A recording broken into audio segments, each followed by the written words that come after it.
So you are a beginner or someone thinking of building a career in cybersecurity.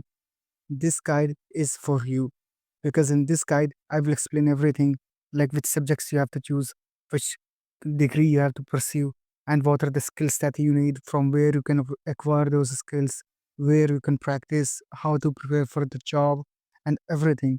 So you just follow along and you can skip the parts that you're not interested in and just move on to the part that you really want to know. So let's get started.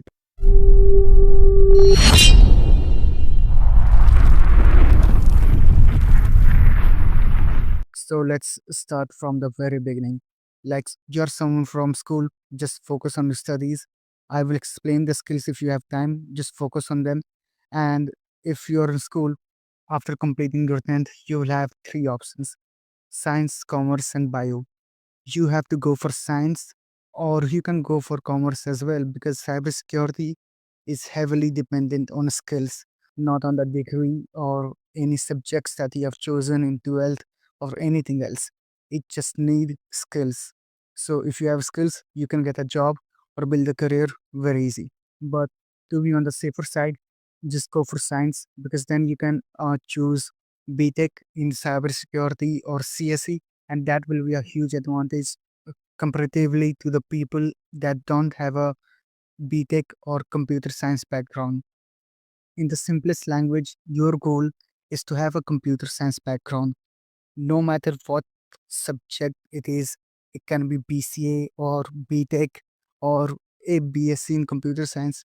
It doesn't matter actually, because all you need is a computer science background. But if you're gonna choose, why not go for the better ones? Like everyone knows that BTech is better than BCA. Everyone knows that BCA is better than BSc. So just choose BTech. If you are not getting BTech, go for BCA. If not BCA, go for BSc. And if you're getting a specialization in cybersecurity, don't think twice and go for it. Now that we have completed the educational roadmap of cybersecurity, let's quickly move on to the skills section of this video. In this section, we will discuss all the skills that you need, the different roles in cybersecurity, and where you can practice those skills, and how you can make yourself job ready for cybersecurity and all. So, firstly, we will begin with the basics. Like, we will discuss all the basics that you need, and then we will discuss the roles, and then the roles specific skills that you need, and where you can practice them, and all the other things. So this will be the flow which we will follow. So first, the basic. In the basic skills, the very first one is computer fundamentals. Now it sounds simple, and it really is. You just need to know how to operate a computer, how to surf internet, how to use a browser, and all the basic stuff that even a kid would know. It's really simple. So even if it's simple, I will mention a lab of TryHackMe in the description below. And for all of the skills that I will discuss in this video, I will mention a lab on TryHackMe. So TryHackMe is the by far the best platform for beginners to gain practical skills in cybersecurity. There are there are many other platform as well, like Hack the Box and many else. But TryHackMe is the best if you are a beginner. If you gain some practical knowledge, then move on to Hack the Box. So if you're a beginner, stick with TryHackMe. I will mention the labs for the skills, but TryHackMe is paid. It's not very expensive, so you can invest some amount on TryHackMe. And if not, then you can just search for the topic on YouTube, get a video, watch it, and gain some skills. But my recommendation, go for TryHackMe Premium. Then you can solve labs and gain practical skills. So the first one was computer fundamentals, and the second one is networking. Now, when I say networking, you don't need to master everything.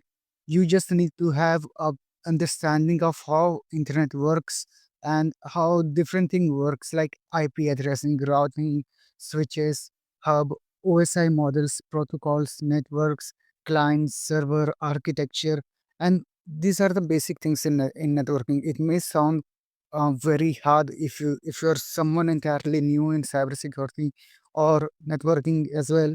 But these are really simple. I will mention TryHackMe Labs for networking in the description as well. So go over that. Now, the third skill, it's programming. So you need to have a basic understanding of many programming languages in cybersecurity. Like if you are going for web security, you need to understand JavaScript, SQL, and all the different programming languages that are used in web development so that you could at least understand the code. You don't need to master that. You don't need to become Elon Musk and like make different softwares and stuff. You just need to have a understanding that you could understand what the code is saying and how it's working. Now, the next topic is operating systems. And when I talk about operating systems, there is a specifically two operating systems I talk about. First one is Windows, of course, and second one is Kali Linux. If you are someone interested in building a career in cybersecurity, then I'm going to assume that you know about Kali Linux at least. But in the rare case that you don't, let me tell you, Kali Linux is the most widely used operating systems for ethical hackers and cybersecurity professionals because of its variety of tools in cybersecurity. So you don't need to master and become a system admin. You just need to know your way around the operating systems, like how you can use them, how you can run the softwares and stuff. And in Linux specifically, you need to learn Bash scripting. So Bash is a scripting language that can be used to make programs or scripts.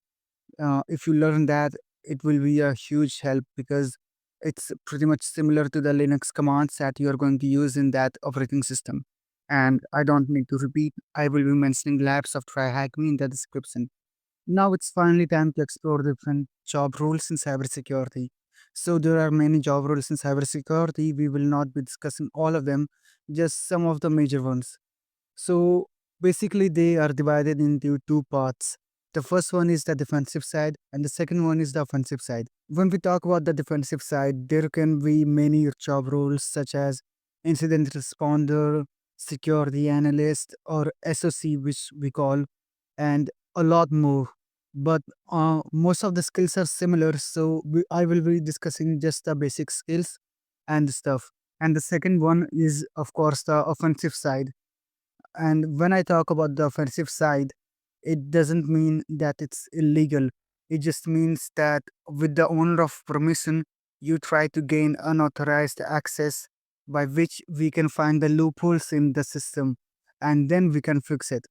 So we will be discussing this both and let's get started.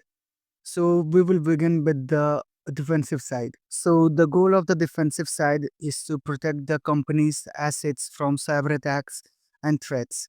And there are many job roles in this category like incident response, security analyst, security engineer, security architect, compliance officer, and much more.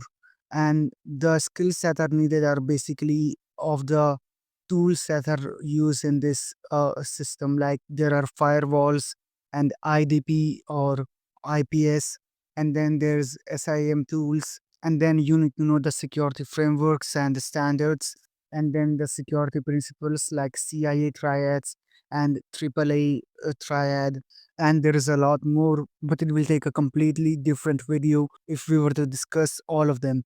So let's just skip this part. I have given you a overview. Now it's time for the defensive side of the cybersecurity. The goal is to identify vulnerabilities and loopholes in the security measures before any exploit can be happened by malicious users. Like the defensive side, there are a lot of job roles in offensive side as well, such as penetration tester or red team member, vulnerability researcher, and there is threat hunting and malware analysis, and a lot more. And the skills needed in offensive side of the cybersecurity can vary upon the job roles, but it can be pretty similar. And some of the skills are different hacking tools and techniques such as Metasploit or Wireshark. And then there's a vast top 10 vulnerabilities. It's a list of most common and critical vulnerabilities. and then there are many other things. And yet again, I'll have to make another video completely if we were to discuss all of them. So we will just wrap this up here, and I'll end this video with a simple advice that if you are completely new to cybersecurity, it may seem overwhelming at first, but you have to take it slow, and you have to work on one skill at a time, and then you have to move on to another. Like the way I have completed this video, I have taught you skill by skill. Like first there was programming, and then there was computer fundamentals and stuff. So you have to work on them one by one so that you can build your foundations and then cybersecurity skills very easily. So this is it for this video. Subscribe for more and see you in the another one.